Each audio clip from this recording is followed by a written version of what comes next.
Hello नमस्ते everyone, स्वागत छ सबैजनालाई मेरो मम्मी नेपाल युट्युब च्यानलमा। आज मैले खट्टो पिरो गुलियो मिठो लप्सीको अचारको रेसिपी लिएर आएकी छु। यो लप्सीको अचार मन नपराउने सायदै कोही होला। साना केटाकेटीदेखि लिएर ठुलै उमेरकाले पनि यसलाई एकदमै मिठो मानेर खाइरहेका हुन्छन्। पसलमा पाउ तितौरा जस्ता नाम दिएर यसलाई बेचिएको देख्न पाइन्छ। अब किन जाने पसल, घरमै यति मिठो स्वादिष्ट बनाउन आएपछि सबैको किचनमा पाइने सामग्रीहरूबाटै यो रेसिपी तयार हुन्छ र यसलाई बनाउन एकदमै सजिलो छ। ल सुरु गरौँ है त यसलाई बनाउने विधिबाट।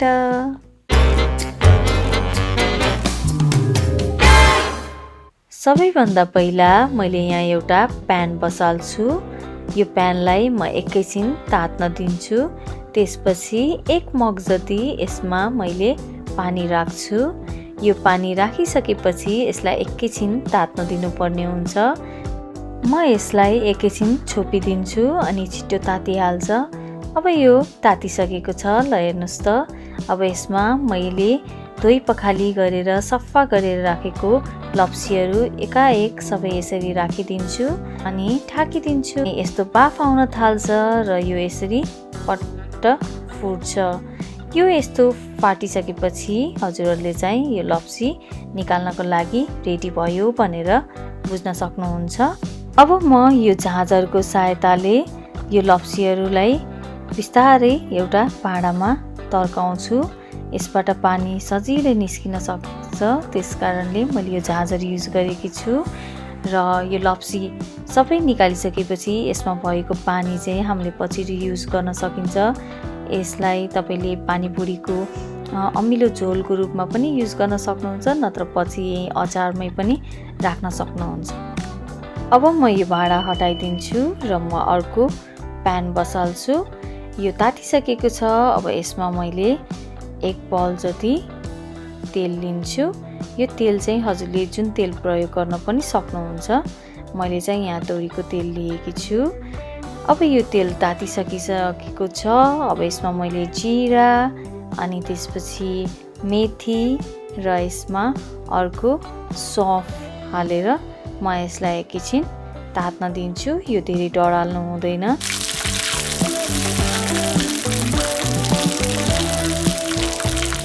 अब म यसमा अघि उमालेर राखेको लप्सीलाई बोक्रैसित म यसमा सबै राखिदिन्छु। यो बोक्रा हजुरहरूले फाल्न पनि सक्नुहुन्छ। मलाई चाहिँ बोक्रैसित बनाउन मन लागेको भएर मलाई चाहिँ यसको स्वाद मनपर्छ, त्यसैले मैले बोक्रैसित बनाएँ। यदि हजुरहरूलाई बोक्रा निकालेर बनाउँछु भन्ने लाग्यो भने निकालेर पनि मजाले बनाउन सकिन्छ र त्यसको बोक्रालाई पछि हजुरले चाहिँ तितौरा बनाउनलाई पनि युज गर्न सक्नुहुन्छ।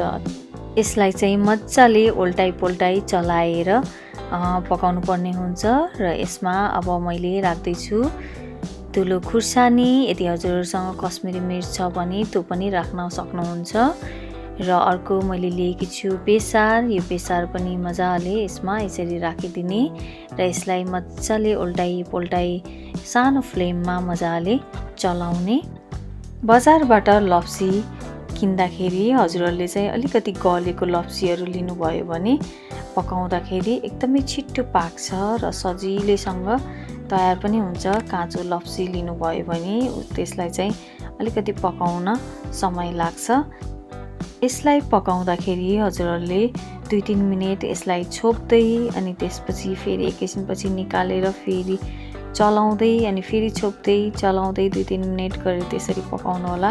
त्यसो गर्दा यो भित्रसम्म मजाले पाक्न पाउँछ र भित्रसम्म तेल मसलाहरू छिर्छ। अब यो लगभग आधा जस्तो पाकिसकेको छ, तयार हुन लागिसकेको छ। अब यसमा मैले स्वाद अनुसारको नुन राखिदिन्छु। नुन चाहिँ धेरै राख्नु हुँदैन, 1-2 चम्मच मात्र मैले यहाँ नुन राखेकी छु। त्यसपछि म यसमा चिनी राखिदिन्छु। चिनी चाहिँ अलि बढी हाल्नुपर्ने हुन्छ किनभने यो गुलियो अचार हो, त्यसकारणले। अब यसमा म 1 बाउल जति चिनी लिएर यसमा राखिदिन्छु।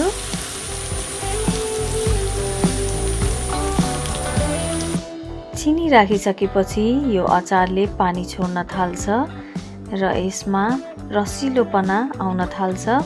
यसलाई मजाले चलाइदिने र चलाइसकेपछि यसलाई छोपी पकाउनु पर्ने हुन्छ। यसलाई यसरी छोपेर पकाउँदाखेरि यसमा भएको भित्रको तत्त्व मजाले पाक्छ र यो लप्सी पनि मजाले गल्न थाल्छ। हेर्नुहोस् त आफ्टर 10 to 20 मिनट्स यसको टेक्सचर कस्तो डार्क भएर आएको छ र यो अलिकति बाक्लो जस्तो देखिन पनि थालेको छ, अलिकति रसिलो जस्तो पनि देखिएको छ। अब यसलाई अझै मजाले एकैछिनसम्म पकाउनु पर्ने हुन्छ। ल हेर्नुहोस् त यो डाडुमा कस्तो राम्रो बाक्लो देखिएको।